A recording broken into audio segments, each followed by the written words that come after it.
Welcome to this new tutorial. Do you want to create a user profile for your Web3 app? This video is for you. We'll connect to a Solana program where we can store and read user profile data that we can later update and even delete all this from Flutter on Solana.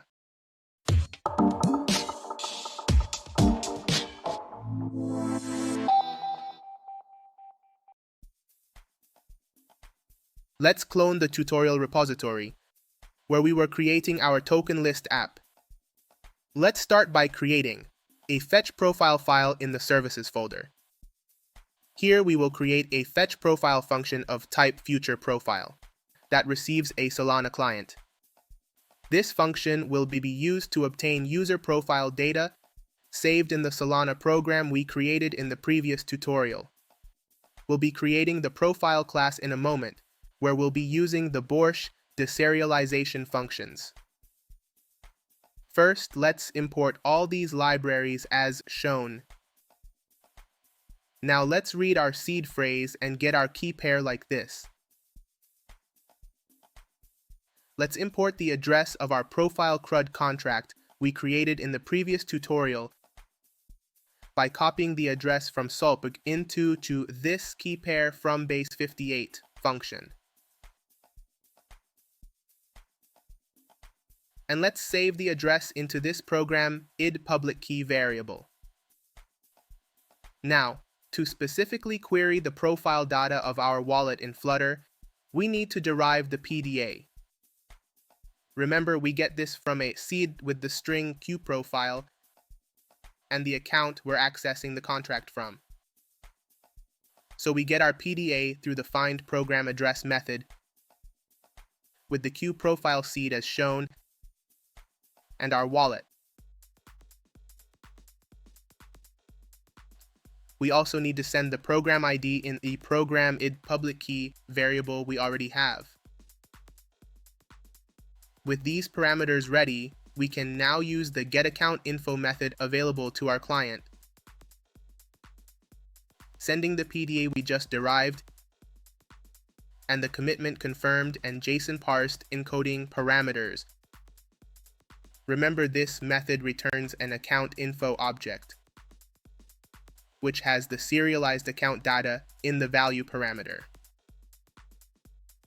So let's create our profile class, where we'll deserialize this data.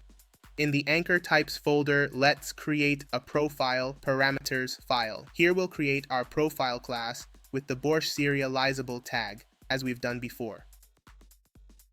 In the class constructor, let's start by defining this deterministic IAD variable, which represents what we called the default account discriminator in the previous tutorial, which is the standard space the blockchain uses to identify accounts. The rest of the parameters will correspond to the parameters present in the qprofile data struct in the same order they appear in the struct in our program code, with their corresponding data types.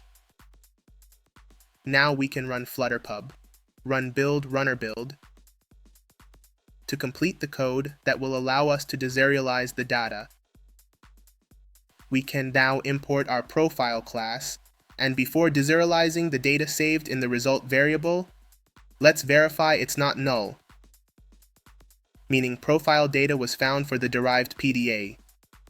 If not, we'll return null. If data was found, we proceed to deserialize it. The process will be to take the data in the result variable as binary account data, and in turn get the content in the data parameter to save it in a bytes variable, exactly as shown on screen. Then we can call the fromBorsche method on our profile class, with this bytes variable converted to a list of 8-bit integers. We save the result in the decoded profile variable that will return from the function. Let's start testing this function by calling it from the home route like this. And we'll add these inspecs to see what information we get in the result variable, and then in decoded profile. When running the app and logging in, we see in our inspect that result came back null. This is because our wallet doesn't yet have data saved in the program. To save data to the program from our app, let's create a write-on profile file in the services folder. Here we'll create a save or update profile function that returns a string future and takes nickname, description, and URI parameters. Let's import all this libraries as shown on screen. Here, we'll read our seed phrase from internal storage and configure the Solana client as we already know how to do. We define the program id public key variable and derive the profile PDA as we just did. We'll also need to define the system program ID like this. We'll define a string method initialized to the update profile string. And now, let's request information about our PDA with the getAccountInfo method to see if any data already exists for our account in the program. If no data exists, we'll change the method value to saveProfile. This is to determine which program function we'll use. SaveProfile to initialize the PDA, or updateProfile to change the data by reassigning the space according to the new data. Now let's create the instruction to send the data using the forMethod method from the Anchor instruction class in the Solana Anchor package. Here we'll send the address of the program we want to interact with, our program id public key, the method we want to call, which will be saveProfile when initializing the PDA or update profile to update data, and we'll send the accounts required by our context. As we know, this will be our PDA, our wallet address, and the system program ID. All these accounts converted to account meta as required by the forMethod method, and specifying the isSigner bool as true for our wallet, which will sign the transaction, and false for the other two accounts. Now it's time to send the data in the arguments parameter. We need to serialize this data. So let's create a new file in the Anchor types folder called sendParameters. Here we'll create a profile send class with a Borscht serializable tag like this. And in the constructor, we'll place the parameters received by the saveProfile and updateProfile functions in the exact order they are specified in the program code. Nickname, description, URI, and level, with their corresponding types. We run Flutter pub, run build or runner build. And back in our write profile file, let's create this profile send instance called profile temp, sending to the constructor the nickname, description, and URI parameters we receive in our function.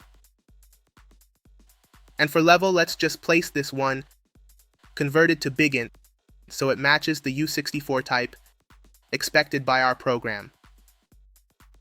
Now we can send this data in the arguments parameter using the byteArray class from the Solana encoder package, sending our serialized class through the toBorscht method and convert it to a list, exactly like this. We just need to create the message with our instruction and send the transaction with our account as signer, returning the result like this. To test sending data to the program, let's call this function from the home root right before calling fetchProfile with an await to wait for it to complete.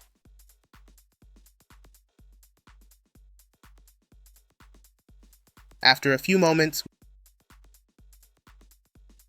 we can see in the console that the serialized data arrived in the first inspect, and in the second one, after using the toBorscht method to send and from Borscht to receive, the data we entered in the function has arrived correctly.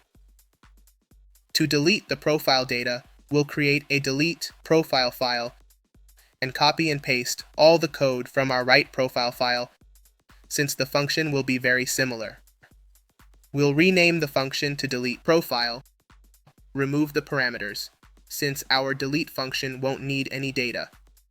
We'll remove the method variable logic, our profile temp, and in method, we'll place the function name delete profile.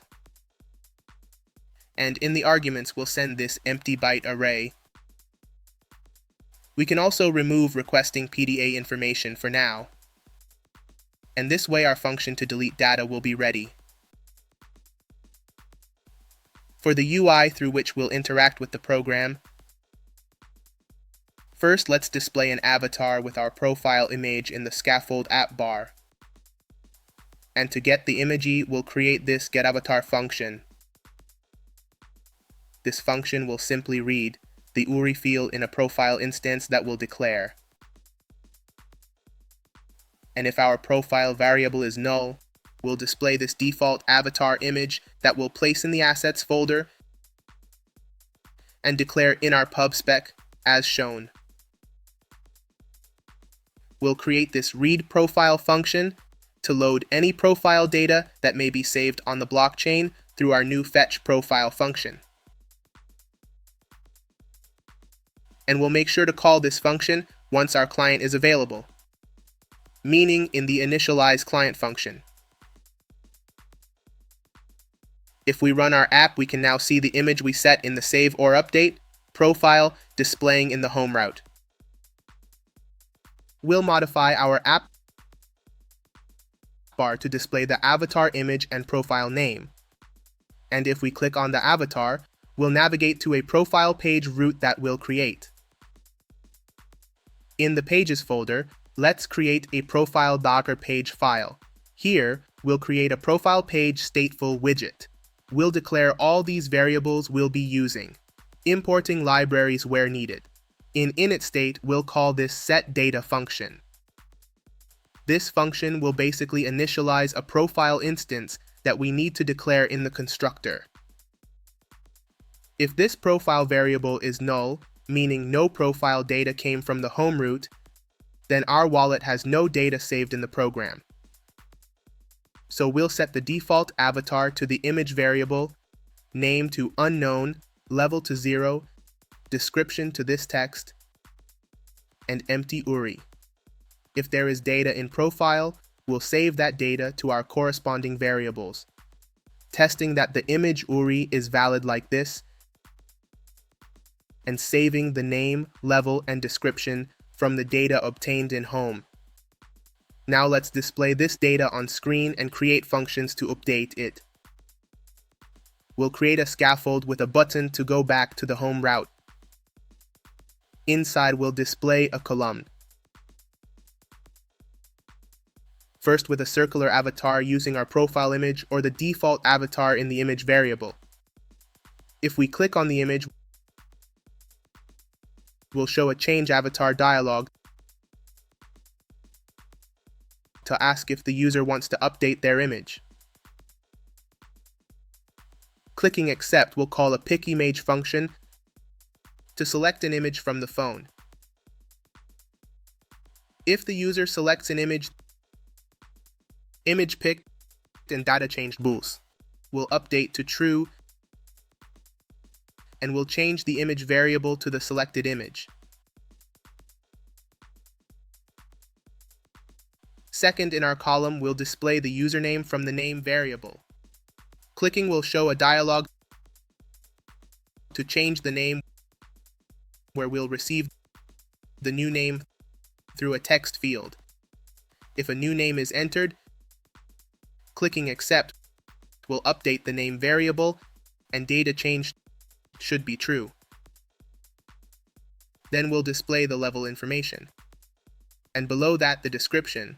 Again, clicking will show a dialog to change the description, very similar to how we did for the name. Then we'll place our accept button, which will take us back to home if no data was changed.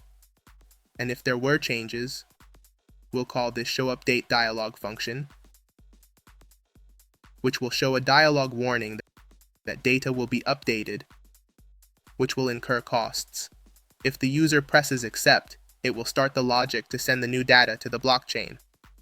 First, we check if an image was selected, and if so, we'll upload it to our IPFS service on QuickNode through the Upload to IPFS function we created in a previous tutorial. This will return the CID, which we'll use to build the image URI that we'll be sending to the program. Then we'll call our Save or Update Profile function with the data in our variables to save or update the profile data in the program. And finally, we call this Result dialog with the transaction hash to display it on screen. Pressing Accept will take us back to the home root. Our last element will only display if profile data came from home, and it will be a Delete Profile text button. Clicking it will show an alert dialog warning about deleting profile data. If the user presses Accept, it will call the Delete Profile function to actually delete the data from the blockchain. Let's not forget to create the profile page root in the main file. We can run our application, delete the data we entered in code, and then load a new image, name, and description. Save this data and see it displaying properly in our wallet.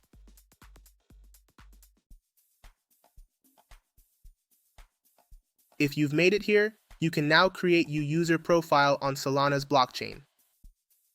Subscribe to the channel, like, comment, and share with your friends. We need more developers on Solana.